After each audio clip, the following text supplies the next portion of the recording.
Hey everybody, we are gonna be on in just a few moments, but just thought I'd go live now and see how you're all doing. Thanks for waiting for us and chatting around with the college show, which went really well. I was listening into the back end of that. I didn't actually catch many of the first few picks, but I did see that Ant chose Will Anderson, which is just the most obvious thing ever.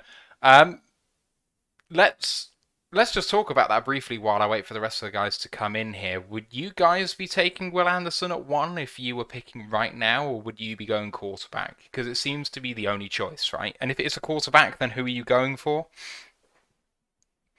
Personally, I'm completely torn. I love the idea of going for Will and plumping for someone in day two or day three, but I just don't think it's a realistic option. How you doing, man?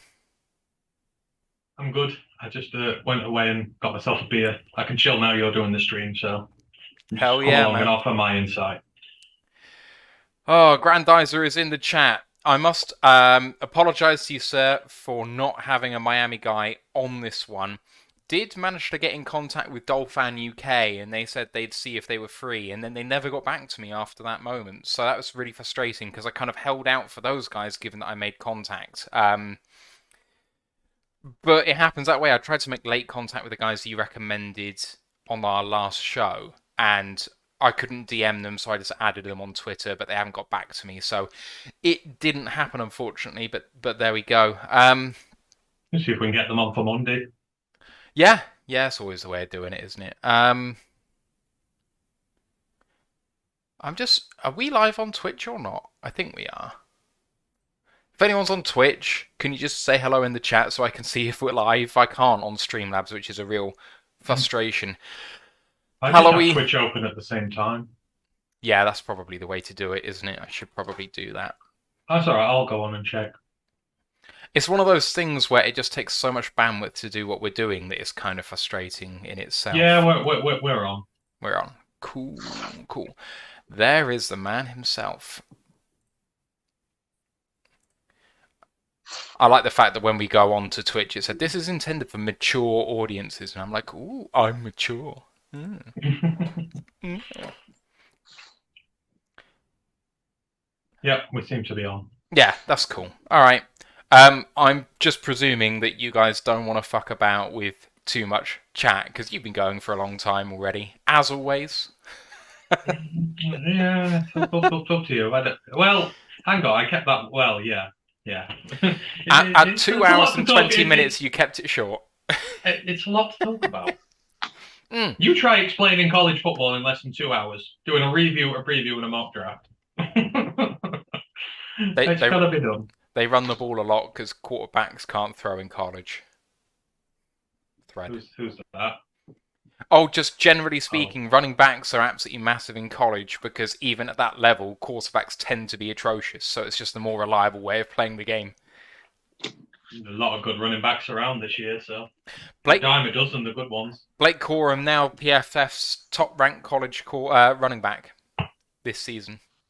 Yeah, well, that's PFF. So. It is PFF. Pro Football Network have him in the 130s. So I mean, he's running behind the best offensive line of a lot of them, so kind of hard to judge. Steve will not be joining us. I don't know if you saw the chat, but his internet is from 1992 at the moment. So is most of. No, I'm not going to say that. don't even say it. Oh, you're so mean. Just because he's in Scotland doesn't mean that he's bad. Let's try and sort this out. Yeah. He's not wrong though. All right, that should do. Right, you ready to go? Yeah, go for it. Okay. Recording in progress. Welcome to another edition of the Roar of the Lions UK podcast, episode 152. Keep running up that hill. My name's Matthew Turner, alongside co-hosts Ant and Ryan. How you doing, boys? And how was that title? Did you prefer that one? Better. Is that the joke from whatever? What's the face? That song that's become very popular again. Kate Bush. Yeah, Stranger Things. Yeah. Kate Bush, that song is annoying at this point. It's annoying, but I'm not doing it for Kate Bush, and I'm not doing it for that show. I'm doing it for two reasons. One, Placebo are one of my favourite bands of all time, and they did a better cover than the original, and I defy anyone to listen to it and have another opinion. And the second one is, we're facing Tyreek Hill this week. Wow, you just insulted all the Kate Bush fans in the chat, Matt. So I hope that doesn't blow back on us. More so than me throwing shade at Blake Corum. Yeah, I don't think so. We have state fans in here, so yeah, I know. I'm sure they'll lap it up, but there we go. I just drafted their kicker on the college football pod, so they can't whinge at me. They can't whinge at you. Right, this is the Miami Dolphins at Detroit Lions preview show. And in our preamble, as we always do, we speak about the college football show, which, if you're watching live, happened about 10 minutes ago. So where have you been? Boys, what did he talk about? We reviewed the Week 8 season. We did our half-season mock drafts. So, no, we've not given up on the Lions just yet. What we do on the college football, halfway through the college season, we do a mock draft. And then at the end of the season, when all the bowl games, yada, yada, are done, we do another mock draft to see how our thoughts from halfway through the season compare to the end. So go check that out. Me and Ryan both came up. Weirdly enough, we were thinking along the same lines. We don't do these in tandem, but a lot of our picks were similar. So we viewed the Lions pretty much the same way. That's fun. And then we spent 2 minutes previewing Week 9, but hey ho, it's fun. Don't forget as well our Discord channel. Please do go and join that. I'll put a link in the chat if you're watching along live. Really fun place to come and chat Lions or any of the teams that the fans in there follow. So we've got our resident Vikings fan in there, and he's always worth a laugh too. So big community of really friendly people. Come and join us. Do like this show and sub to the channel and all that good stuff that you can do. And please do go and download the Lions Nation Unite app. That's Herman Moore's project to bring all the best in Lions content creators together all in one place. You can find Micro Mike and Dose of Dion and Detroit Lions on the Prowl and all of those guys as well as ourselves. And we are a Twitch affiliate. If you have an Amazon Prime subscription and you're not currently using your free Twitch Prime subscription, and everyone gets one, please do consider donating it to us. All you have to do, create a Twitch account, link to your Amazon account, click on our account, ROTL_UK, and click Prime Sub. That provides us with about £2. You have to do it every single month. But it helps us out for doing what we do here, and it doesn't cost you a penny. It comes straight out of Amazon's pocket. So much appreciated if you can do that. And a final bit of news. Yesterday was Ryan's birthday. Happy birthday, man. I hope you had a good day. He was all right. When you get to your late 20s towards 30, all the days just blend into one, don't they? I've got backache because I need a new mattress. Like I say, I had some work. That was about it. I pray for the days of 29 years old. Oh, man. Speak for yourself. That's not long ago for me. It's only 3 years ago. 3 years ago. Not too bad. And you're going to the Giants game, aren't you? Nominally, we're saying for your birthday, kind of. Unfortunately, yeah. With every game that goes by, I think more and more about selling the tickets. I know Lorraine can probably see this, so I'm joking, but yeah, it's cost my mind more than once, I will admit. I'm just going to enjoy the atmosphere and forget about the result. I'm not going to look at the score. That's it. I'm just going to enjoy the game. That's it. If the Lions don't win before he goes, he's going to go and watch Rutgers instead. That's how bad it is. Oh man, it gets bleaker and bleaker. Right, we'll crack on with the news and then talk about this upcoming game on Sunday against the Miami Dolphins team that is up and down, and we'll get into that in just a moment. But some roster news: the Lions have signed safety CJ Moore from the Texans practice squad. If you remember, we did release him with an injury designation, and what that meant is that when we paid him off, he couldn't come back to us for some time. He had to wait 3 weeks longer to come back to us than he did to have to go anywhere else. But when he signed with the Texans practice squad a couple of weeks ago, all of that was gone. He could then sign elsewhere immediately. So he then signed with us. It seemed like it was in the stars all along. Our punt protector is back because Tracy Walker, obviously out for the season, who took his job on special teams. It's inevitable, shall we say. Defensive tackle Bruce Hector, who had such a good preseason last year and was kind of threatening to get onto the regular season roster, he's been waived to the practice squad now, but the safety J.R. Reed has been signed to the practice squad in his place. And then a couple of other pieces of news. The safety Savion Smith, we obviously know he went away in that ambulance in the Patriots game. He's had a talk with a reporter about the fact that he remembers 20 seconds on the field of temporary paralysis where he could see but he couldn't speak or move. Sounds terrifying, and he's now going to have, is it spinal fusion surgery or something to that effect? Neck fusion surgery. So it's bleak for Savion, and first of all, just hope the surgery goes okay, and we'll deal with the rest of it when we get there. He had high upside, and I really believe that he could have done something on this team given time, but right now, walking again is probably a good start. So, all the best to Savion. And in a surprise move, Sheila Ford Hamp called a very short press conference with some reporters. She publicly backed the front office and the head coach. She is frustrated about the lack of progress, but firmly believes that the people in charge are the right people to take the team forward. It felt a bit different to the dreaded vote of confidence that we get in our own football over here, but it does feel a bit like what she did with Patricia when she came in for the first time as the principal owner. Are you worried that she's had to come out and do this? Or I think a lot of the fans actually appreciated her coming out and just talking to the media, because the Ford family during their ownership have historically been absent at the helm. I mean, at the minute, I know people don't like the Fords and everything, but Sheila has a track record of laying down ultimatums and standing by them. You know, she doesn't tolerate failure here, and, you know, coming out and backing them, I'm not surprised.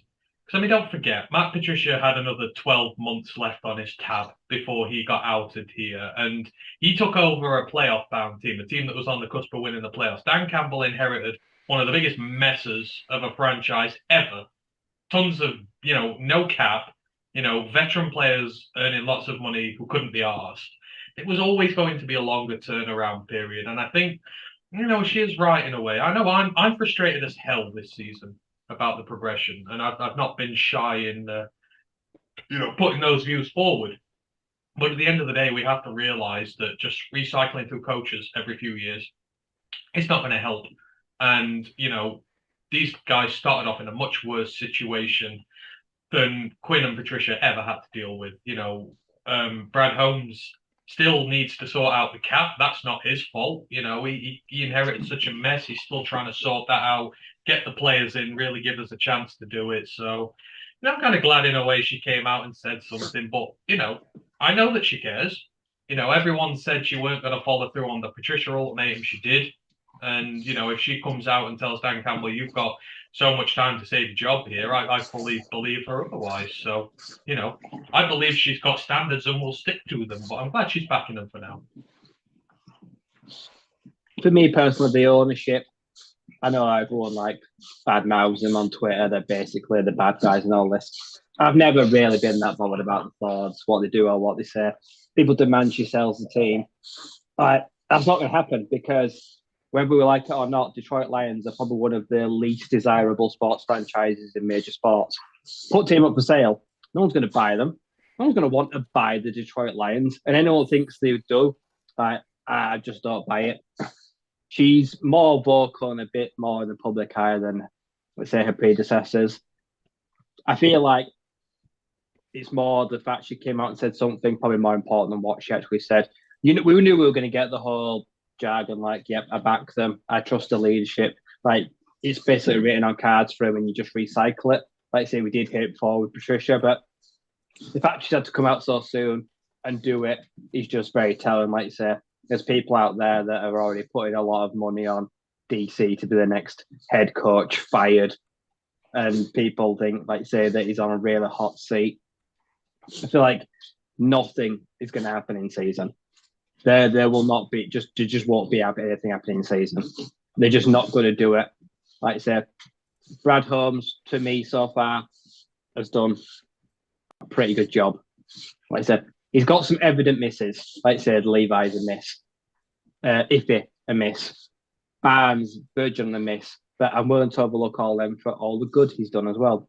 The good 6 players we've probably got in the last 2 years.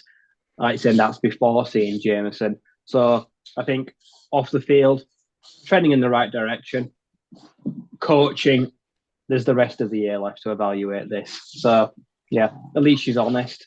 A bit of honesty is all I really ask for from the owners and front office, and just a bit of a visible presence. There's no good hiding in your ivory tower from the media. It just looks bad. I would say I thought we would get a statement, but I said the other week I would like it to have come from Brad. I believe, it would be nice to hear from Brad at this point rather than wait till the end of the year. But it's kind of telling that one of the people in high position came out and said something. I think they needed to. Just reassure, because there's a lot of dissent getting spread amongst the ranks at the minute. And, you kind of have to come out and try and quell that a bit if you can. So, but I would still like to hear from Brad, though, at this point. So hopefully that happens as well. Yeah, I don't think it's put any additional pressure that isn't already there on those guys, and to be honest, everyone's They're unhappy under with intense it. pressure. Yeah, absolutely, and they the feel pressure it. is. It's like a pressure cooker right now. At the end of the day, you can see the frustration boiling through when Dan Campbell breaks one of the headsets. I think, Ryan, you mentioned that on our last show, that he really showed how much he cared. You can see it every time he walks around on the field, that Dan knows the enormity of what's going on and is living and dying by every play. And, sometimes that's great, but actually, I don't know. Am I longing for someone with a bit more of a level head? Maybe not Patricia's lack of care, but just someone who can take the emotion out of it, really, and maybe a bit more logical, because it does feel like he's just going with his heart. It's great to have someone that cares, but maybe just a little bit too much. Let's move on to the Dolphins at the Lions this Sunday. Miami come in 4-3. They broke their 3-game losing streak with a win against Pittsburgh, 16-10 in their most recent game. Their fixtures so far: they won in Week 1 against New England, 20-7. Then they beat the Ravens in Baltimore, 42-38. And then they went and beat Buffalo at home, 21-19. But then they lost to Cincinnati, 27-15. In Cincinnati. They lost to the Jets in New York, 40-17, and then they lost to Minnesota, 24-16 at home. Worth mentioning for a couple of those losses that they were without Tua Tagovailoa. He went off, obviously, with his back-to-back concussions, which caused a furore and a rule change in the NFL in season for Miami's mismanagement of that situation, which was a real shock. And then, of course, Teddy Bridgewater falls victim to the new concussion rule that came in because of what happened. He got taken out of the game despite the fact he didn't have a concussion, much like Amon-Ra Brown last week. And that meant that Skylar Thompson, the UDFA that actually I think all of us were pretty keen on as a UDFA in last year's draft cycle, we actually started a couple of games for these guys, although he then left a game, I think it was the Minnesota game. He was out after 15 plays with his own injury. So Miami, just to start off, the quarterback issues that they've had, no other team in the NFL has really had it this odd. I'm not going to say bad, because Tua has played quite well in part this year, but I don't think anyone's got down to their third stringer yet, have they?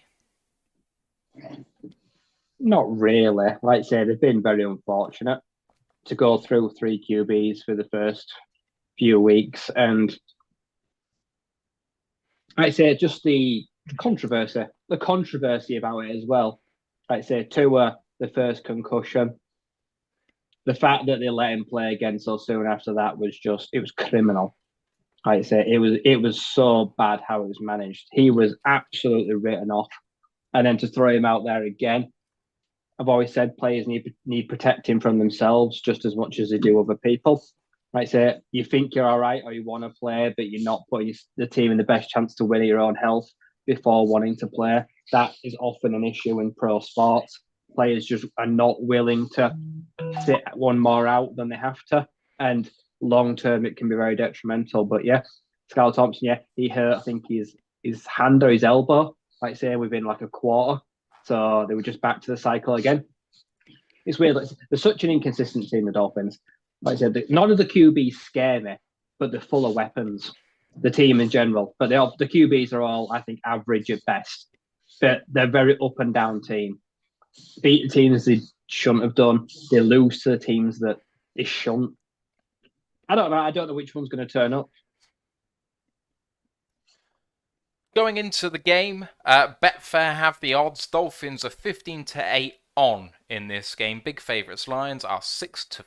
That means that they should win about 35% of the time with the implied odds. The Finns are 3.5-point favourites on the spread. And this is the highest over-under of the weekend slate at 51.5 points. Smash the under, by the way. Injury report, smash the under. Lions have scored 6 points in 2 games. 51.5. What are they smoking? Injury report. Miami, well, it's quite a long list. And the people that they don't have on there are the people on IR and PUP. Those people on IR are Nick Needham, Austin Jackson, Kethin Carter, Adam Shaheen, Trey Flowers, Brandon Jones, and on PUP is Byron Jones. But then on the injury report for this week as well, they are also missing in practice Teron Armstead, their star free agent offensive tackle. They've also got Clayton for Geldum, Xavier Howard, Melvin Ingram, he is vet rest, so he'll be back, and Durham Smythe. Limited in practice as well, Jerome Baker, Tanner Connor, Keon Crossan, Kader Kuho, Greg Little, Emmanuel Ogba, Zach Seiler, Skylar Thompson, Jaylen Waddle, and Christian Wilkins. And full practice but listed with issues, Liam Eichenberg, Raheem Mostert, and Tua Tagovailoa. It is a heck of a list that makes ours look reasonable, I guess. The Lions did not have practicing yesterday. Deshaun Elliott, Charles Harris, TJ Hawkinson, Mike Hughes, Jonah Jackson, Chase Lucas, Ifeatu Melifonwu, Matt Nelson, and Josh Reynolds. Limited was Taylor Decker with a new injury and neck problem, Frank Ragnow and Amon-Ra St. Brown. Full practice but with a designation, Will Harris. And DeAndre Swift logs his first full practice since week 1. But then today is not officially out yet. However, Jeremy Reisman from Pride of Detroit has told us that Nelson, Harris, Elliott, Chase, Iffy, and Mike Hughes did not practice, but came back. Hawk, Josh Reynolds, and Jonah Jackson. Amon-Ra St. Brown is practicing, but he's still non-contact through Thursday. Both sides banged up, fellas. I can't work out whether the two respective medical teams for our franchises should be rewarded with VIP seats for this one for all the hard work they're put in, or taken to court for negligence about how bad these injury lists are. I'm not sure on which side they're at, but this is the battle of hospitals. This is not NFL franchises. Just everyone is banged up and injured, and some of ours, it's concerning. Harris not practicing again. What the hell happened to him? Iffy not practicing again. What the hell's happened to Iffy? There's just lots of players who've got injured, and we're not really getting told much about it. I don't know how they got injured, and it's just like, what's going on? But you have to work through it. There are other teams, like you say, Miami have an injury list bigger than ours, yet they've got 4 wins this season, so they're finding a way to do it. So we need to find a way as well. At least we've got the big weapons back. DeAndre's practicing, Amon-Ra, I know he's practicing, although he's in the red shirt. There's no, I feel like we're going to get screwed out of him this weekend for no reason, but at least he's training and he'll be ready to go if and when he clears. But it's concerning, but at this point, we should be used to it. Next man up, get ready to go.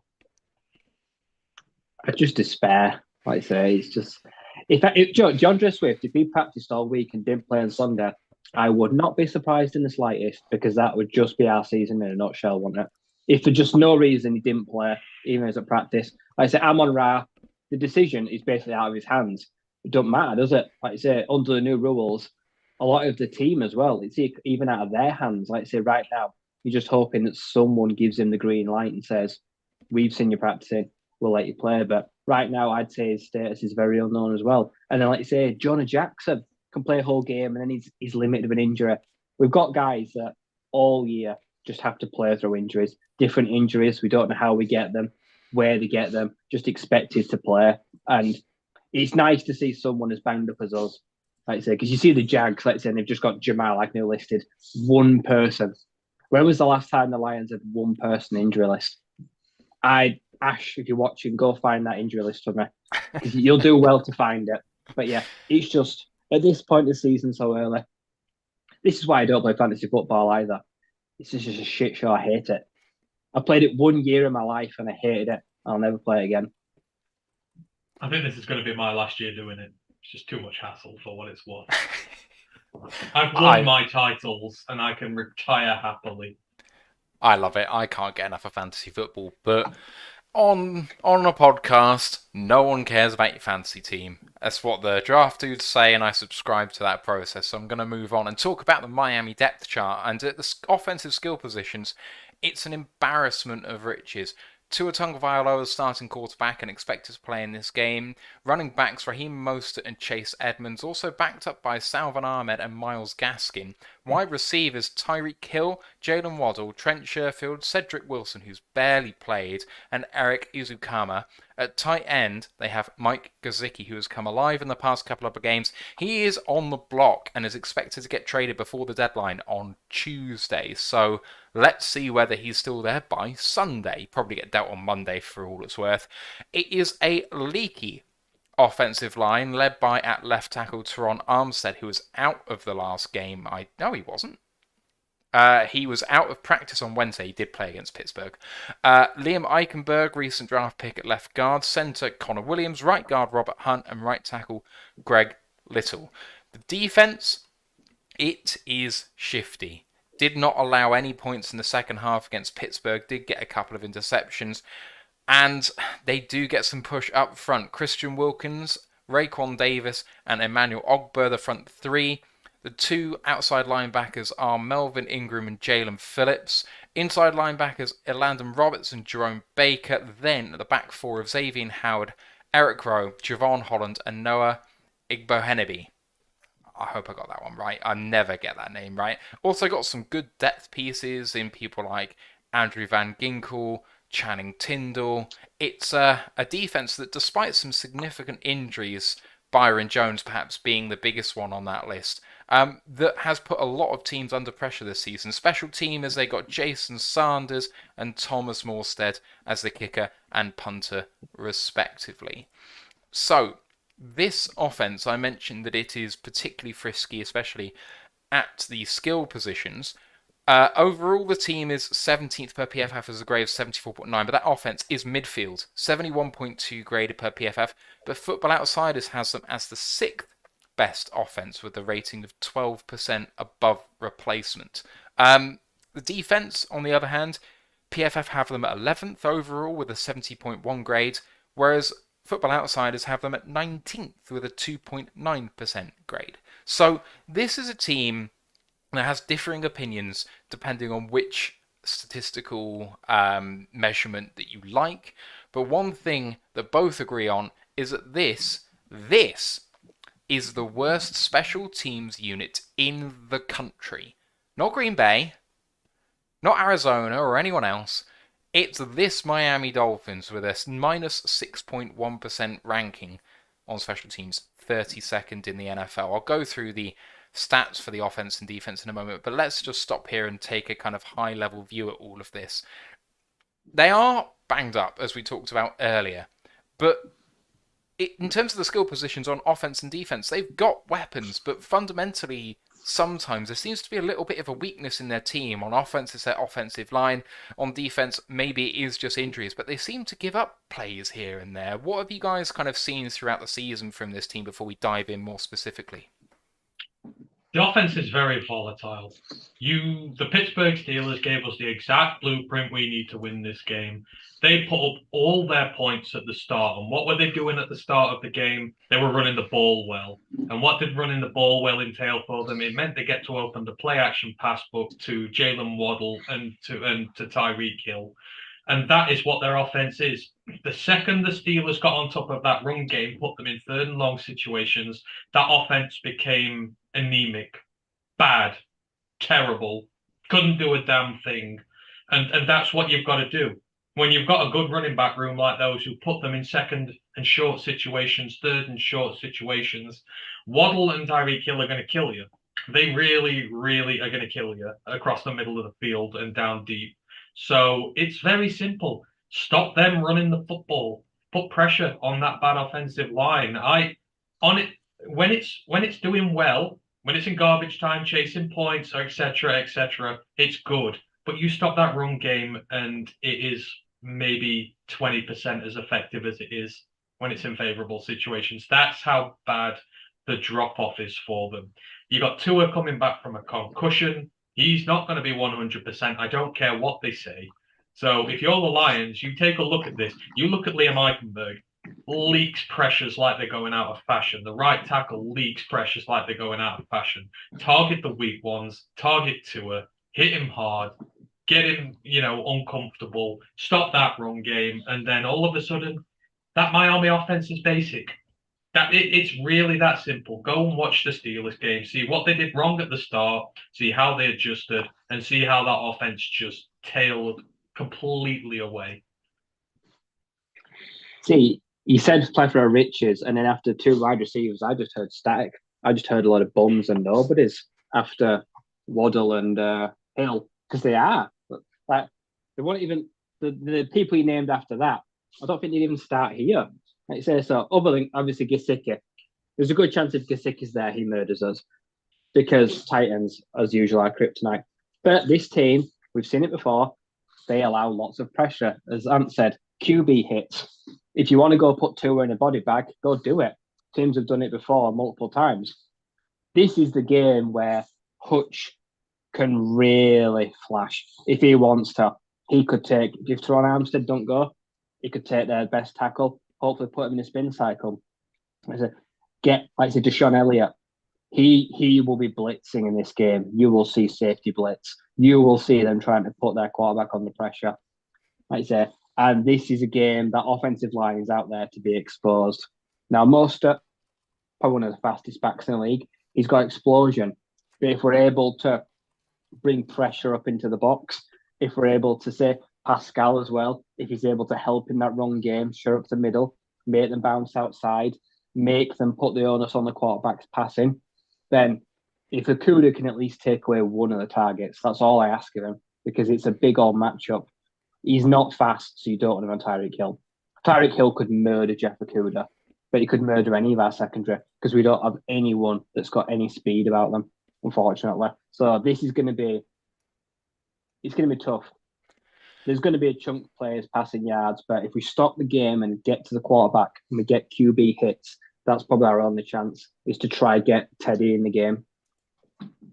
Right, let me go through the statistical elements for some of the bigger guys on these teams, and then I'm just going to give you some stats on this Miami offensive line, because it really does hit home exactly what the guys have just been talking about in terms of pressures. We've just had a request for a Ryan rant on a specific topic in the YouTube chat, by the way. We'll have to deliver on that at some point. On the offense, the leading passer is Tua Tagovailoa, despite missing a couple of games. 101 completions on 150 passes, 1,296 yards, 9 touchdowns to 3 interceptions, a passer rating of 105.9, and a quarterback rating of 71.8, significantly higher than the rest of his career so far. PFF grade of 74.3. Leading runner, Raheem Mostert, 87 carries for 388 yards and a touchdown, 12 catches on 19 attempts, 94 yards and a touchdown, PFF grade of 66.8. And then those two receivers, Tyreek Hill, 57 of 78, 773 yards and 2 touchdowns, a PFF grade of 90.3, number 1 overall on the team in terms of PFF grade. And Jaylen Waddle, 34 of 54, 621 yards and 3 touchdowns, PFF grade of 78.4, is 3rd on the team. On the defense, interior defensive lineman Christian Wilkins leads the way statistically with a pass defended, half a sack, 38 tackles, 22 of which solo, 6 tackles for a loss, and 2 quarterback hits. PFF grade of 80.8. He's the highest rated defender on the team on the interior. The outside linebacker Jaylen Phillips out of Miami, someone who was kind of banged up through the draft process, so people did fade him a little, although if he'd been fit, I think he would have been a top 5 guy in that draft. 3 sacks so far this year, 21 tackles, 9 of which solo, 4 tackles for loss, and 7 quarterback hits. 1 pass defended and a PFF grade of 78.9 makes him 3rd highest rated on defense. And safety Brandon Jones, 2 sacks. Brandon Jones, I think, is actually out, is he not? Let me just double check. Brandon Jones is on IR, so I will ignore his stats because he won't be playing in this game. Their star DB, though, is not actually Xavier Howard. I'll come on to him in a minute. Javon Holland. Javon Holland, the safety. Oh, he scares has me. been unbelievable since he came into the league. 2 interceptions so far this year, 4 passes defended and a forced fumble, 1.5 sacks, 34 tackles, 27 of which solo, and a PFF grade of 80, making him the second-rated player on defense just behind Wilkins. Xavier Howard is the star cornerback, 5 passes defended, 20 tackles, 15 of which solo, but a PFF grade of 52.8. He's not having a particularly good year. Right, that's a high-level look at some of their individual players. But let's drill down into this offensive line a little bit. We talked about the fact that it's leaky and that Tua can put himself in a body bag. Greg Little, the right tackle, has a offensive grade of 28, a pass blocking grade of 19.8. He has given up 25 pressures this season. Liam Eichenberg, the left guard, was also mentioned as someone who leaks pressures. His pass blocking grade is 37.8, and he's given up 19 pressures this year. Brandon Shell, one of the other tackles, he's only played in 3 games, but he's seen fit to give up 11 pressures.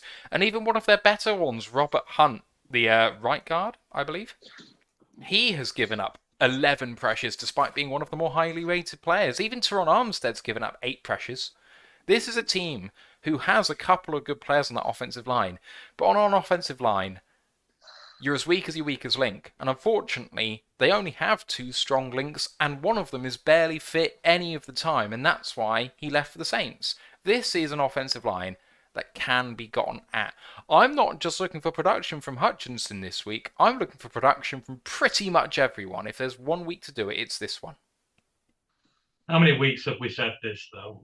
Seattle, 2 brand new rookies out of college, bad interior, didn't lay a finger on them. Patriots, bad interior, didn't lay a finger on them. It's kind of been a tale of our season. We've gone against some very bad offensive lines that leak pressure, and we've done precious little against them. I mean, even the last weekend when Hutch with his sacks, we didn't do much outside of that. So theoretically, yes, we should be a lot better. Pascal's in the team, but this is second game as a rookie. You can't expect him to be the way he is every week at this moment in time. You know, all these guys need to step up here. You know, maybe it's not about getting pressure so much on Tua as it is stopping the run, because you've seen how much it cripples them when they can't run the football, and they've got some good running backs. So when you force them to fling it long, Tua is not at his best then, and there are opportunities to pick him off. So, you know, I'm just not holding my breath that we're going to really dismantle a line at the minute until the Lions show they can go out and do it. But,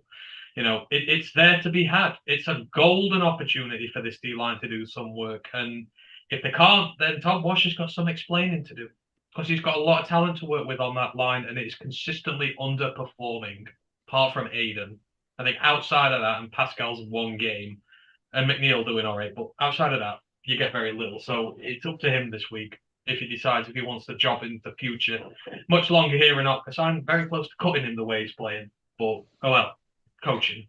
So the opportunity is there. They've got to go and take it. It's about this Lions team in general now. That whole team has to go out there and prove themselves to us now, because they're losing faith quickly. I'd like to see, I know he's banged up, but this team leaks so many pressures. Let's see if Kaminsky, I know he's down to 1 hand, but this is probably the best defensive line for him to go against, even though he's down to that 1 club. Someone that invites pressure. So, yeah, it's not about Hutch having a good game. It's about the rest of the drib-drab supporting cast having a good game too. Someone's got to help him and take some pressure off of him. But, yeah, this game is that we won. We know what they're bad at. We know what we have to be good at. We know what we need to take away. If Waddle couldn't go, that'd be a huge help. I'm crossing my fingers that he can't suit up. Let's say that he is one of the keys. If we take away Waddle and just have Hill, there's a chance we can isolate him. But yeah, this game's there to be won. But can we do it? Can we take advantage of a very inviting offensive line? Especially if Armstead doesn't go. If he can't go, it's going to be absolutely huge. In terms of key matchups, though, that was actually the second one I had listed. The first one is the Lions' offensive line. It, for having the reputation of being a top 3, top 5 unit, has underwhelmed this year somewhat dramatically. Good in run blocking, pretty dire in pass blocking in some bits and pieces, with some people taking a significant step back. Taylor Decker has been up and down.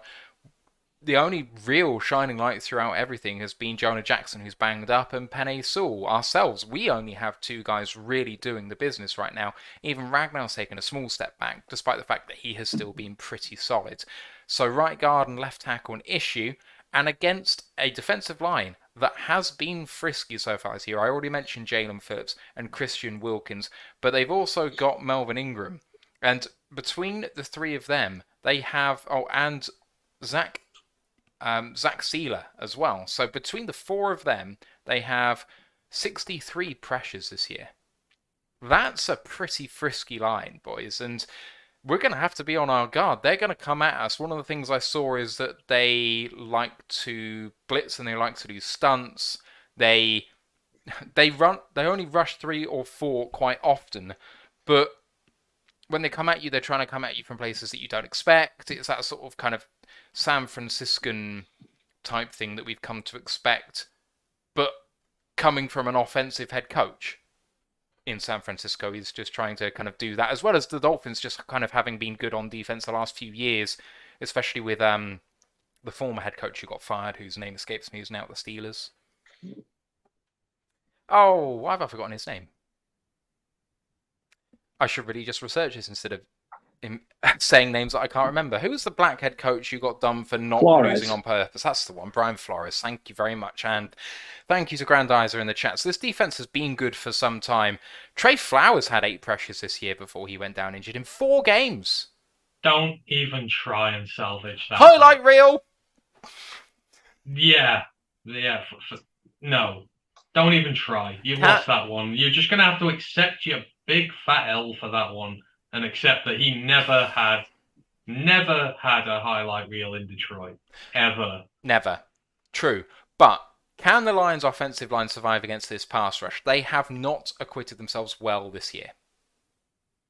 No. This is where we lose the game. Jared Goff is going to be forced into turnovers. Jared Goff is going to throw at least one interception to Javon Holland. He is going to fumble at least once on one of these sacks. This is not going to be a good bounce back game, I feel, for Jared Goff. Like I said, the pocket is struggling pass pro, and they're gonna dial up some packages. They're gonna send the house at least multiple times, at least a few. Melvin Ingram's gonna be all over the place. He's gonna be stunting. Jaylen Phillips is gonna show all that potential that we know he had. He's gonna increase his stack total this week. This is the one position that worries me because they're going to get to us. They're going to get to him. And I don't trust Jared to get away from it. He'll turn into it. He'll run into it. He ain't going to escape it. So I feel like this is going to be probably our downfall. You know what? I say this every week, but, Matt's going to laugh, but this ain't an elite pass rush. Not compared to a lot of in these leagues. This is probably more of a middle-of-the-road pass rush you're going to get in there. And I expect my offensive line to, beat them quite convincingly. That's what I expect. I've got one of the best offensive lines in the league, supposedly. I want them to go out there and damn well prove it. If a second-year rookie in Jaylen Phillips is taking down our best right tackle in the league or our supposed cornerstone at left tackle, then I'm going to have a lot of questions, quite plainly and simply. This offensive line is underwhelming. It is underwhelming massively, and it needs to show up this week. It really needs to show up this week in both the run game and the pass game. Otherwise, I'm beginning to question the amount of money I'm paying towards it and the value I'm getting out of it. This is forfeits a complete line. Forfeits a complete line. Let's stop the Evan Brown experiment there. Let's put Logan back in. Let's get back to the fundamentals of running the football with him in the team. I don't care if he missed one damn assignment. A lot of them have missed assignments this year. Let's see the back of Dan Skipper. Wave bye-bye. You had your special little moment. Now you're done. Let's just get back to what was winning us football games. Or at least making the offense competent in football games. But I expect a lot better from them. And I look at the names down that list and I'm like, right, well, the amount of paying you guys, the amount of draft capital I've put in you guys, you should go out there and dominate these guys. And I want you to go out and dominate these guys, or I'm going to be pissed with you. The Lions practice report has just officially dropped. Thank you to Ashley Soden in the chat. No practice for Deshaun Elliott, Charles Harris, Mike Hughes, Chase Lucas, Farty Malafon, Matt Nelson. Limited in practice, Decker, Hawkinson, Jackson, Ragnell, Reynolds, Amon-Ra and Brown. And full practice, Will Harris, DeAndre Swift. Second straight full practice for DeAndre, which is good. Otherwise, it is pretty much exactly what we thought it was going to be when we saw Jeremy's tweet. So all well and good. Key matchup, continuing with one of my next ones, and it is Tua. Just Tua. That's all I've got written down. The stat I heard or saw, I think on Twitter somewhere recently, is there are only 4 quarterbacks in the league so far through week 7 that have a combined 10 interceptions or dropped interceptions combined per PFF. Statistically, he's having his best season so far and looking more confident. However, he is one of those quarterbacks that's had 10 either interceptions or interceptable balls. That's not great. And, it's going to present an opportunity for the Lions DBs, linebackers to get at him. I'm going to come on to my observations from the Steelers-Dolphins game in just a moment. But suffices to say that there were 4 dropped interceptions in that game alone. And we're not talking balls that are just tipped by a fingertip that are basically uncatchable. We're talking properly catchable balls dropped by the defense. And we saw Kirby Joseph drop 1, maybe 2 in our last outing. Can the Lions actually get some ball production on defense this week, boys? We can beat that dropped interception total by a mile. Like I said, I just don't trust the defense. Like I say, a lot of those guys out there just don't have good ball security, don't have good hand-eye coordination. DBs is where I worry. Like, who do you give Armani to? Do you want him on Waddle? No. Do you want him on Hill? No. Like, cornerback 2 is where we're going to get absolutely smoked. Deshaun Elliott not practicing twice in a row worries the fuck out of me. He is a big piece to our defense. He's the hammer. He's good in packages where you blitz him as well, and he's good in run support. But I'd say he's the enforcer. Without him, we're soft. We'll be wet behind the ears. So we might get 1 interception, but from what I've seen the last year or 2, we are just not a turnover generating team. We'll get there. We'll get to him. There'll be errant throws. Will we pick them off?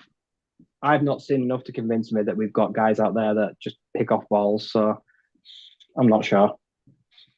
The hashtag this week should be hit Tua, not pick Tua. That's what it's going to have to be.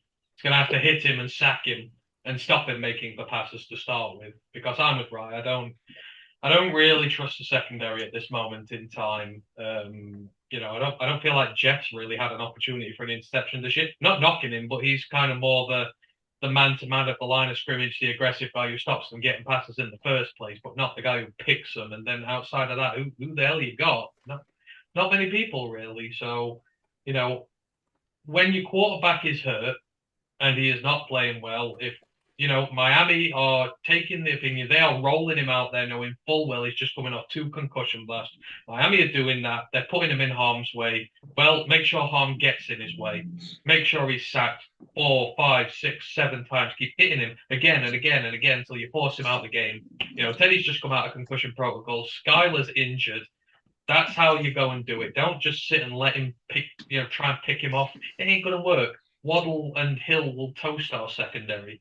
Go after him. Don't matter if it's sacks. Just keep hitting him again and again and again. Sounds horrible, but that's the way you've got to go about this one. You've got to be mean. You've got to be nasty. You've got to be brutal.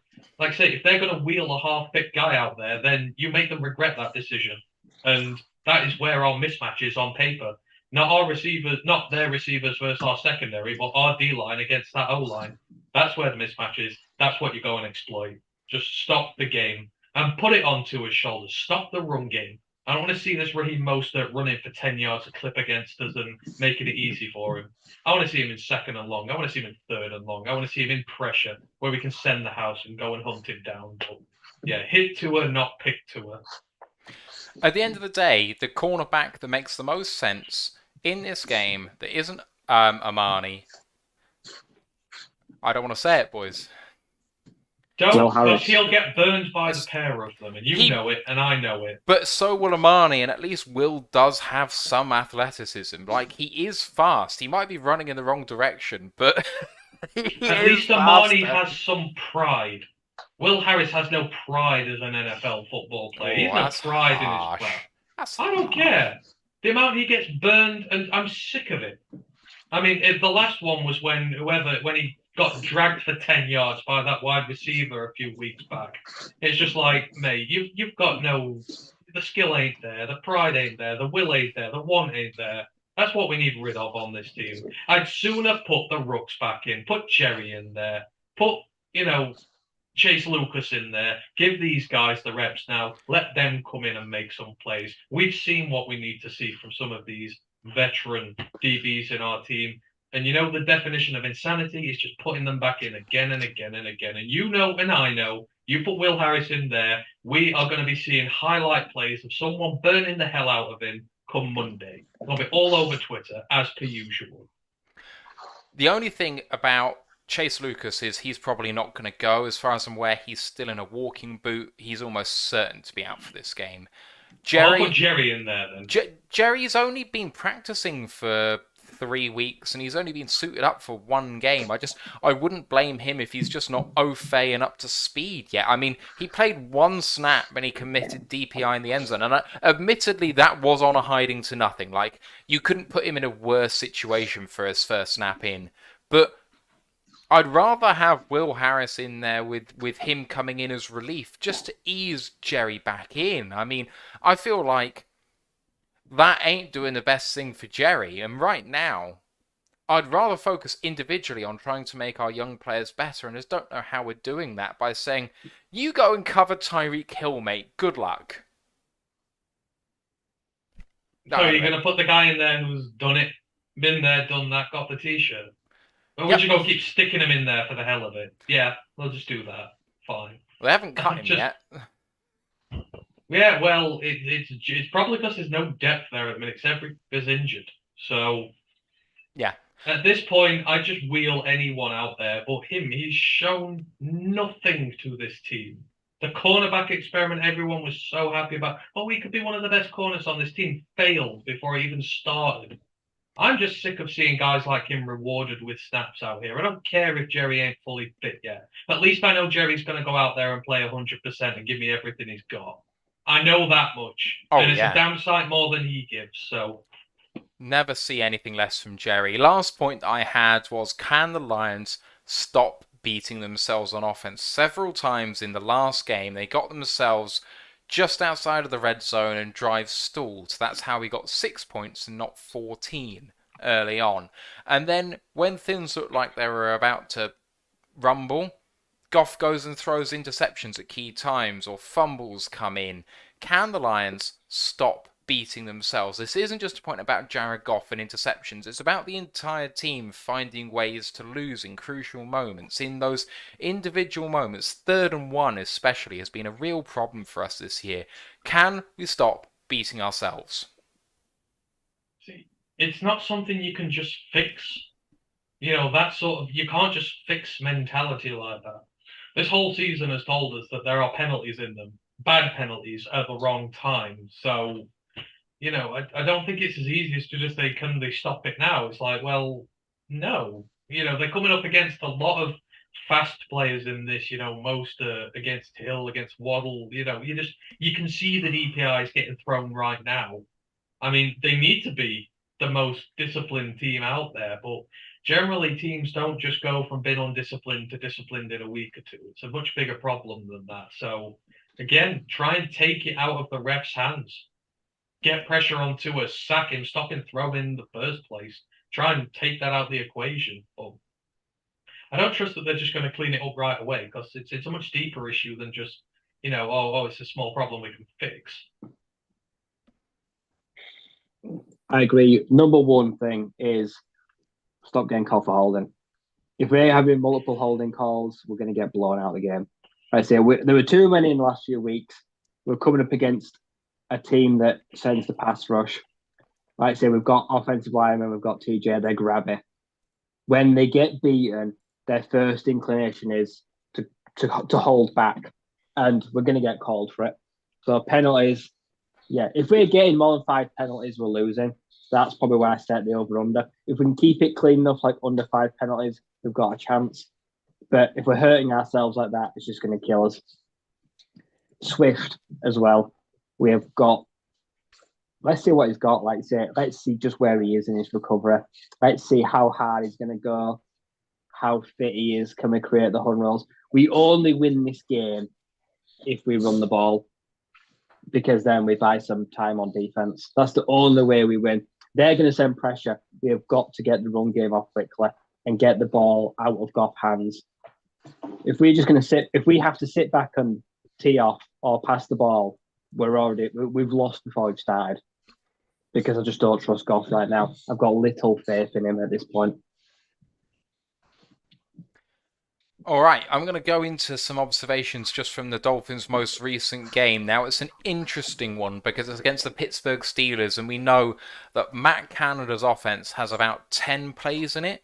So Miami came into this game highly trained and very well keyed in to exactly what was happening on this Steelers offense. I'm not 100% sure it's going to be representative of what's going to happen in this game, but I think we can still take a couple of things from it. The first thing that I saw, especially against a Pittsburgh Steelers team that has a fairly frisky front four despite key injuries to people like TJ Watt, there was a heavy dose of the run game, and it was effective. Mostert, particularly at the start and at the end of the game, really got key yards, and it really opened up the play-action game for Tua. The effective run game gave him time to throw, whether it was in bootlegs, whether it was just a bit of a deeper drop on a normal pass play, but he had time to throw, and more often than not, he was converting on those throws, bar the interesting throws that I'm just about to list. And he did put the ball in harm's way quite a few times. A big underthrow just before the half was dropped. He overthrew a wide receiver with 5.5 left in the third, and another one was dropped by the safety. He chucked one up on 3rd and 3 to Tyreek Hill, which was underthrown, and it just hit the DB when he wasn't even looking. That was with 8:10 left in the game. And then on 3rd and 3, with 2:45 in the game, up 6th, about midfield, he did a play-action pass quick and threw it about a yard short of the receiver's feet, which is exactly where the defender was. And he dropped it as well. These were all in the hands, apart from the one that had just hit the DB in the back. So Tua really just has a problem with underthrowing receivers, and we kind of know that he doesn't have the biggest arm in the world. Although he can throw long, it isn't with that zip that you'd hope that he would have, despite what some receivers may say to the contrary for that. An interesting decision in this game was up 6 from the 14 of the Pittsburgh Steelers on 4th and 3. They went for it and they failed. They called a really weird draw play on 4th and 3 near the goal line. It was just a strange call to be able to go up 2 scores and turn it down to call a run play in that situation. I really question the play calling there, and national media kind of ran away with that one a bit after this game. Another thing I saw was that Tua very willingly took the ball into contact several times. So 3rd and long, flushed out the pocket, thinking he can get there, meeting receivers with about defenders with about 2 or 3 yards to go. And instead of, just dropping down and living to fight another day, I've had 2 concussions this year, maybe it's not the wisest decision. He's dropping the shoulder and going for it and putting his body on the line. After the first one, he apparently came to the sideline and said to the head coach, "Sorry, boss, I had to do it. I needed that." I can't imagine what the coach thought on the second one, late in the game when they were trying to convert for a first down. Now, it's great. You've got your quarterback willing to put everything on the line, but you've got to think that he's putting the team's interest second here. And, he's putting the team interest first, but the team's interest is in him being on the field generally. He's better than Teddy, and he's executing the offense better than Teddy. They need him to be playing in the next snap. So Mad decisions by Tua on that. One thing I did pick up is that Pittsburgh were running the ball a lot on 3rd and short, much like a certain Detroit Lions team that I know and love. 3rd and 1, 3rd and 2, and rushes left, right, and centre were getting bottled up behind the line. If we get 3rd down and short, and I see Jamal Williams running up the middle, 1, we're not getting it, and 2, I've scouted this. I've seen this. The Lions coaches should be seeing this, not be so bloody obvious. I already mentioned that Miami seemed well drilled. When Pittsburgh ran their limited offense, Miami seemed to be in the right place at the right time pretty much all of the time. And that really stymied Pittsburgh's ability to get any sort of progression on the offense. They did score just before the half, a touchdown, a really nice catch by George Pickens in the corner. And he had his way with the DB at the time. So it is possible to get some touchdowns through the air on this team, but it was just so few and far between. Did you boys get a look at the game? Have you got any other thoughts or any dissenting views on what I've said there? See, for me, you can't get two more contrasting teams than the Pittsburgh Steelers and the Detroit Lions. I mean, we have a good offense, regardless of the last 2 games. Our offense is light years in front of what Pittsburgh's is. So, I mean, when you talk about the 3rd and short's been an issue for them, like you said, you already answered your own question. Matt Canada's got a playbook that's not even a page long. Of course, Miami knows what's coming. We have a better offensive line. We have, well, I say better running backs. I'm not sure about Najee, but still, we have better personnel to convert in those situations, and we have better personnel to pull something out our ass that ain't a run straight up the middle. I mean, in terms of defense, their defense is a damn sight better than ours. So what Miami struggled with in that, are they going to struggle in this one? You know, I don't think you can draw too many conclusions about the Dolphins from that game because the teams they're facing are so vastly different. But you've seen what happens when you do it right. The Steelers struggle with the run first up. Then, you know, they stop the run. And that was where the two faces of the offense came to the fore. So even though we're two different teams, things won't change. If we can stop the run, then the Dolphins could struggle again. But then likewise, that defense that did well against them, it doesn't matter. Our offense is a lot better, so I think they're going to have a lot sterner test against us. So, you know, I'm not really taking much away in terms of how good they look defensively, because I just think we're better. Simple as. So, you know, it was a fascinating game to watch. I was worried in the first quarter, but when I saw what Pittsburgh did, the adjustments they made, Miami looked bang average. And I mean bang average. No reason we can't beat them at home at all. Aaron Glenn should have been showing tape to the team all week about what Pittsburgh did right against them and encouraging it amongst our guys. So, you know, I'm probably less worried about this fixture than I was a week ago. I'm worried about the team being able to execute, but in terms of the opposition, I know it's eminently beatable if we turn up and play our best football. I'm going to get through some keys that Grandize has put in the chat, keys to win, and then I'm interested to hear your thoughts either on what he said or what you think our keys to win are in this game that you haven't already mentioned. So he says 3 keys to win. He actually gives us 4. Very helpful. Grandizer, a Dolphins fan, I believe. His first key to win is contained Tua. Keep him in the pocket. He will take what you give him, long pass or dink and dunk. You have to get to him. Second is controlling the clock. You need long drives which keep the Fins off the field. Use your run game and attack the inside linebacker area, which is a huge weakness for the Dolphins. Third is stay disciplined. Don't take bad penalties. Play clean, no turnovers. Good luck with that one. Fourth, and finally, use TJ Hawkinson. He will be a huge key. Miami does not have a linebacker to cover big tight ends. Eric Rowe will cover him. However, those short yards should be there for him. So everything that we do badly is a key for us winning, guys. We've just listed 4 things that we don't do. We don't do well against mobile quarterbacks. We go 3 and out within about 40 seconds, like on 50% of the drives. We don't kill clock. TJ Hawkinson isn't even the game plan most weeks when he should be. And yeah, so, well, thanks, Grandize. You just filled me with tons of confidence there. Number 1 key is do not turn the fucking ball over. Yeah. That's not the how. Don't throw an interception to Xavier Howard and Jadon Holland. I think he will. I will put money on it. I'll be backing Javon Holland or Xavier Howard to get an interception. It's because he gets flustered in the pocket, does stupid things. Extending drives, like you say, long drives. It's just not our forte most of the time. But yeah, the run game is huge. Like I say, it's just going to be massive. We have got to get consistent chunks. We cannot be having 3rd and 8. We can't be having 3rd and 11. And penalties, like probably the most penalised team in the league. Like I say, we just get penalties every week. They're just written into our DNA. We just don't know how to not get penalties. And that is just something that crucifies us week in, week out. So I hope there are other ways we can win, because I do not see us winning if they're the keys to victory. I mean, it's very simple. You have to run the football well and take their pass rush and good players on the secondary out the game and focus on the weak spot of that linebacker group.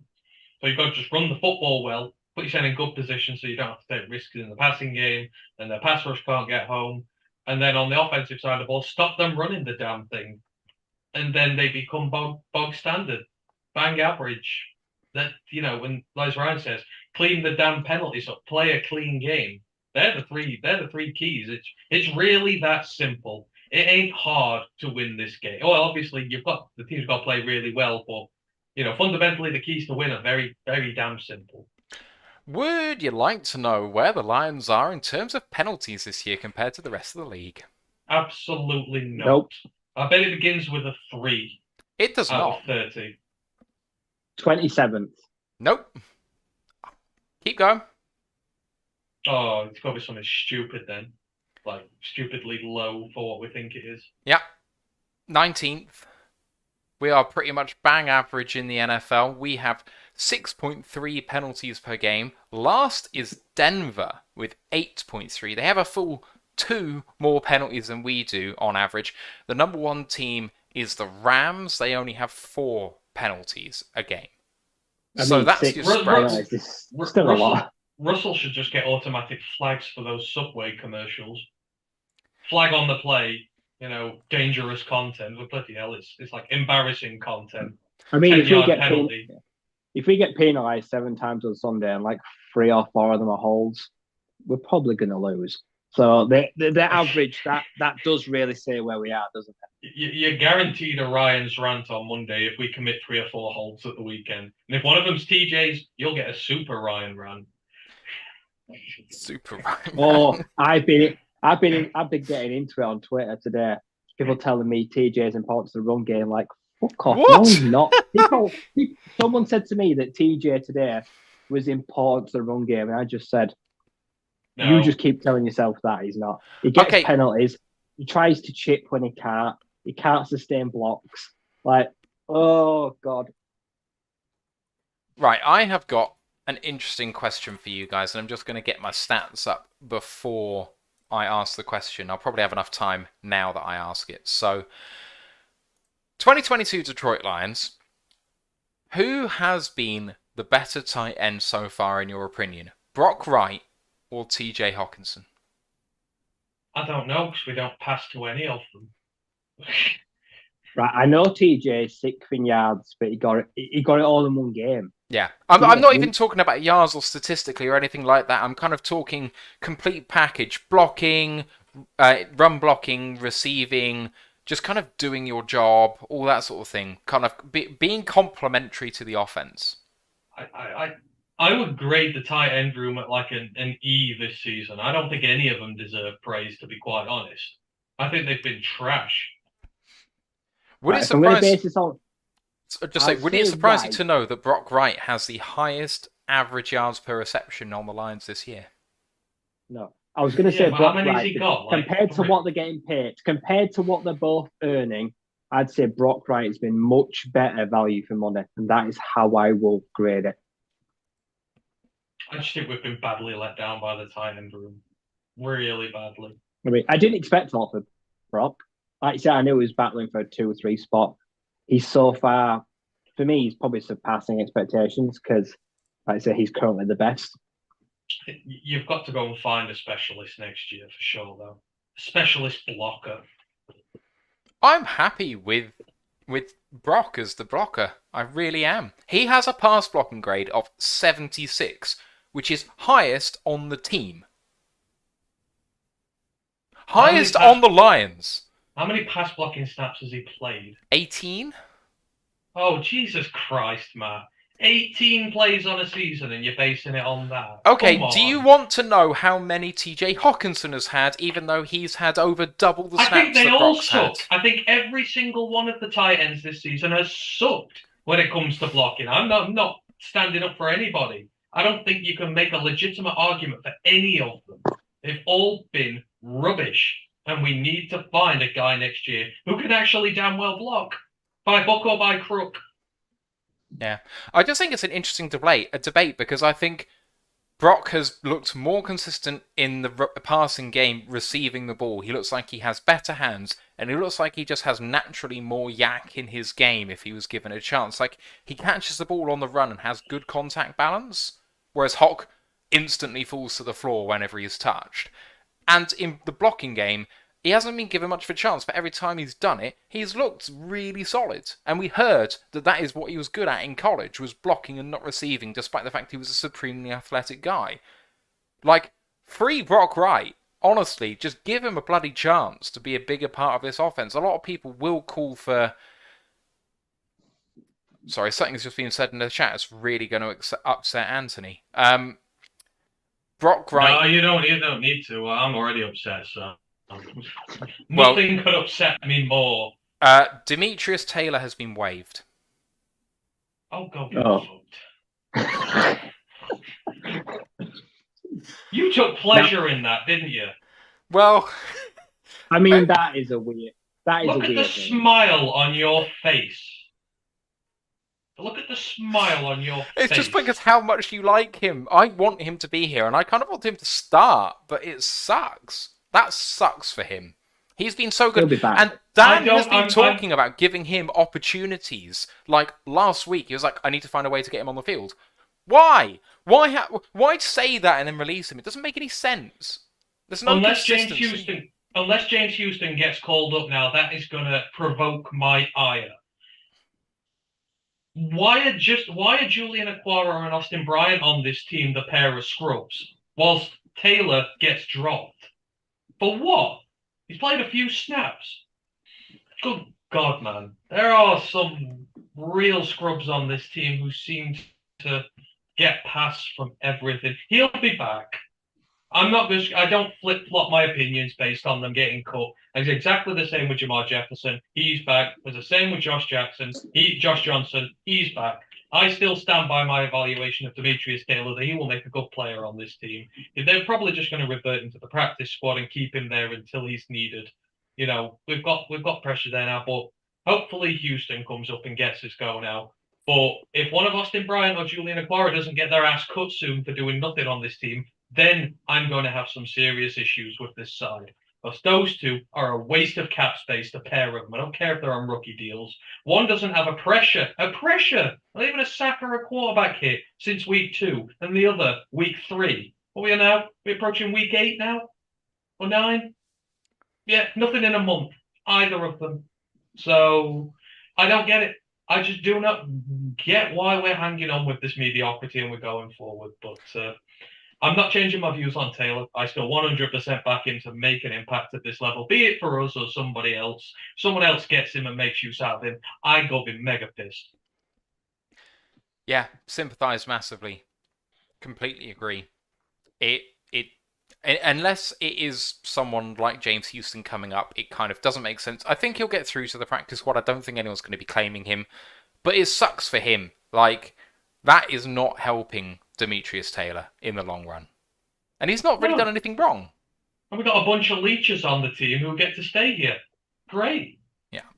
There are a lot of guys who we've seen. We're not going to see anything more from them now. We're just hanging on to them in the hope that they can even begin to fulfill the potential we saw in them. And they're not going to.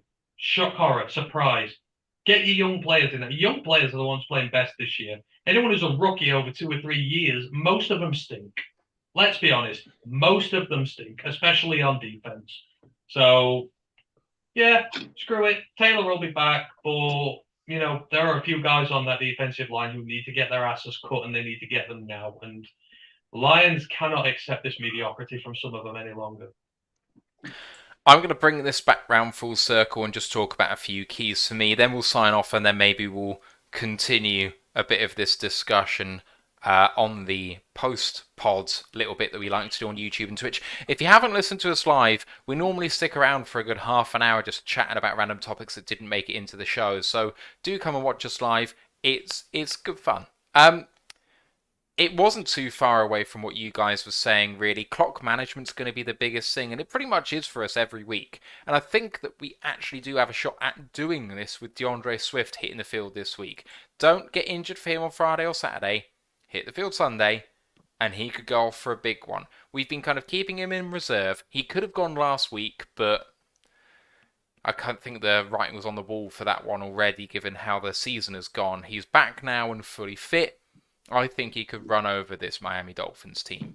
But we can't afford to be running the ball with Jamal Williams on 3rd and 1 every single time. If we're predictable, it's going to really hurt us. So let's see what happens with that. So the first one is get Swift involved in the game. And the second one is actually what Grandizer said. Get TJ Hockenson in the game or get Brock Wright in the game. But get a damn tight end in this game.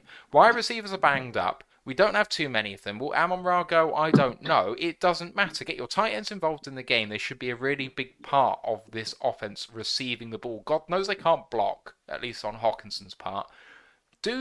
Let them do what they're good at. We're meant to be putting our best on your worst. And Hawkinson can be a matchup nightmare if we want him to be, but we've never let him be that guy. Let him be that guy. That is what you preached in preseason. Do it, and it gives us a really good chance to win this game. And the third is just don't make any massive mistakes. One of the things that the Pittsburgh Steelers actually did really well is drop their safeties back quite a long way. Kind of like what you see people do to Kansas City. Go 2-man, drop your safeties deep, don't allow people to burn you over the top, keep everything in front of you, and allow Tua to make mistakes, underthrow balls. Look for your linebackers and your corners to kind of jump routes. So play a bit of zone coverage, which I know that we don't like doing, but we did it a bit last week. Bit more zone coverage. Keep your 2-man deep. And I think we can win this game, boys. I'm going to come on to your score predictions now, though, because here's where we really find out how things are going to go. Mike's live at the moment, and he's predicting a 50-point win for Miami. Which I think Mike changed his tone from the other day. That wasn't that way on the LNU stream the other day. But I'm interested in what you guys think of the scores are going to be when all is said and done. Yeah. And can I point out, by the way, that the clocks go back in the UK on Saturday nights. The game starts at 5 p.m. UK time, 1 p.m. on in the States. So, Ryan? What's his score prediction? His 50-point margin. What's the score prediction? Mike said. I think he said he'll drop a 50 burger on us. No. It was. Hang on. I'll scroll back up. Where is it? I'll pop in and see him in a minute when we're done here. I did have it, but I can't see now. I think they said he was going to. The Dolphins were going to drop 65 on us, if I remember rightly. Oh boy. I think we'd need to cancel Monday's show if that happened. 65-13. 65-13. If Tua drops 65 on us, then I will cancel my trip to New York. I'm sorry, Lorraine, but I just won't do it. If they drop 65 on us, I will wear a bright blonde wig on the show on Monday. I will, just proper doll it up and just embarrass myself in the biggest way possible. If they drop 65 on us, you know what? Fire Dan Campbell on Monday. You know what? Because there'll be no coming back from that. That will take some effort to keep the tweet stream positive that day because I'm off work, so I can finally do one properly. Hey, so all right. That's going to take some. I'm going to say 27-13 to Miami. And 32-18 to the Lions. This is our Alamo. This is where the season is do or die. You are at home against an opposition which can be good, but it can be stopped. And if we want to salvage anything from this wreckage of the season, this is where you make your stand. Because after this, what is it? The Packers, And Bills are coming up. The Bears are coming up. I mean, I don't even want to play the Bears right now. I mean, I feel like the Bears are going to smack us. So show some damn pride, Lions. Show some pride. I think we can go out and cause an upset here. We got the home field advantage. So I'm just going to go on blind optimism at this point. But if we get hammered, last time I'm going to bet on them this season. Even against the Bears, I'll bet on the Bears. So this is more in hope than expectation. But I fancy us to be able to pull off an upset with our dynamic playmakers back. Who does that make Davy Crockett? Missile Battle of the Alamo. This pains me to say. I'm going to go Miami 45, Lions 20. What happened to hitting the under? Yeah, I know. I think we'll hit the over. I think this is just going to devolve into a slugfest. We'll run the ball well. They'll throw the ball well. You know, they'll score quick. We'll score slow, but we'll score points. I think we're overdue some points now. You know, in fact, I just want to see a touchdown. I've seen a touchdown in 2 games. It'd be nice to see a Lions touchdown. That'd be cool. I think that the Dolphins are going to run out to a 38-6 lead before we score 2 touchdowns and they get one sandwiched in between in garbage time. I just don't see us competing in this game. There are ways to win. We need to get in front quick and we need to hold on to the ball. If we can get in front quick and hold on to the ball, that's great, but I just don't see it happening. El Juddman has Miami 35, Lions 24. Other people have... so C is saying 28-6 Fins. Giovanni Lyons is saying 42-17 Fins. Grandize is predicting a 29-25 win for the Dolphins. You're pretty much the only one, Ant, that's predicting a Lions win here. Screw it. This is my Alamo then. You know, this is for Demetrius Taylor. All this anger and resentment and hate that I have towards him now. Have the players go and send that out on the field on behalf of me and whip them. Otherwise, I'm going to be very upset come next Monday. It might be me ranting next Monday, especially if it's not James Houston who's the call-up instead, because Campbell said he wants more Houston. He wants more Jamar Jefferson. He can win me back if he calls them 2 up for this weekend and gives them some serious game time. So, on your balls in your court now, Dan, but send out a team with some pride this week and don't get your ass whooped again. Right. I think that's going to do it for this one, folks. Our next show is on Monday, October 31st. It's the Dolphins review show. College Football Podcast did air just a moment ago. It was a Week 8 review, Week 9 preview. Is that right? I think that was right. And the half-season mock happened too.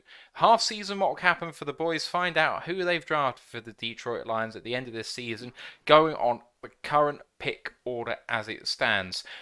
Please don't forget to follow us on our socials. We're all the Lions UK on YouTube, Twitch, Facebook, Instagram, and Twitter, and the group for Lions fans on Facebook as Detroit Lions Fans UK 1 Pride Worldwide. Some lovely photos from our very own Ryan Farden in Dallas watching last week's game. You can find our preview articles on ROTL.UK.com. Ash might be dropping one soon. I think he is. Go and check that out there. Please don't forget to subscribe and rate us 5 stars on your chosen pod provider. Just remains for me to thank my co-hosts, Ant and Ryan. My name is Matthew Turner, and we'll see you on the game on Sunday, 5 p.m. UK. This time, don't forget it. Let's go Lions, one pride. One pride. Recording stopped. Right. One thing, Ryan, that the guys have been shouting for is just a Ryan rant on Will Levis. I don't know why. No. I don't know why. Do you have something against Will Levis? No, I liked him, but I don't like him anymore. But I don't hate him. And he ain't rant-worthy. And do you have anything against Will Levis? Would you be able to rant? He puts mayonnaise in his coffee. I know that for a fact. But I don't have any issues with him so long as he's not taken first overall with Bryce Young sat there. But you all know how I feel about quarterback in this draft. I have my own champion, so I don't really care about him, to be fair. If he's available with the Rams pick and we have not gone quarterback with the first pick, I am very okay taking Levis as a lower first round project. He's got the physical tools, but he ain't first overall pick quality. He's not. If you take him Yeah. first overall, I think you might be sitting him. Like, I don't think you can start him. I think you need a bridge, or at least someone to stay there for the first 3, 4, 5 games as the starter and ease him in. If we take him first overall and then have to give Jared Goff like $10 million per year or something, I'll be very, very upset. That would be rant worthy. If you take a QB overall, first overall, he's your starter. I just can't be convinced otherwise. Right, shall we call it, and then and maybe I might pop over to Mike's channel as well.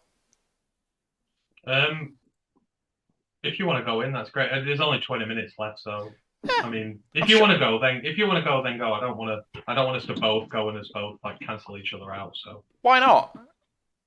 Oh, because we'll get about like one word in edgeways before he ends his show. So you go. No. I do his show all the time. So, but I've got the editing to do for this anyway, so don't even worry about it. It's only 20 minutes.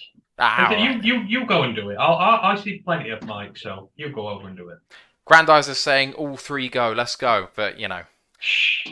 I've been podding since 6 o'clock now. I've done 3 hours and 40, so my deal for the day is done. Right, you are. All right. To everyone in the chat, in YouTube and Twitch, we appreciate you guys so much. Our thanks to Grandizer again for being the cheerleader on there. He's been absolutely fantastic, as always, and special correspondent Ash, letting us know all the news as it drops with the practice report coming out. To everyone in the chat, it's been really great. Paul says, how hot is DCC? I will say mild at this point. It's no hotter than a lot of first-year head coaches. I know he's a second-year guy, but it hasn't worked so far. But the expectation is for more than this, but not a lot more than this. I don't know. Some people were saying it was going to be really big. Some people weren't. I just don't think it's there yet. A few more blowout losses will change that significantly. He's at that region where it could change, but I don't think it's going to be there yet. Sorry, Ant. Jamar Chase is out for 6 weeks. Oh man, that sucks for the Bengals and the league. He's so great to watch.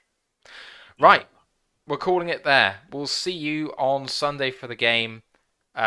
Just hope the Lions can pull it out. I will be live, as always, about 4:45 UK time, back 1:45 US time, Eastern time. I'll be on.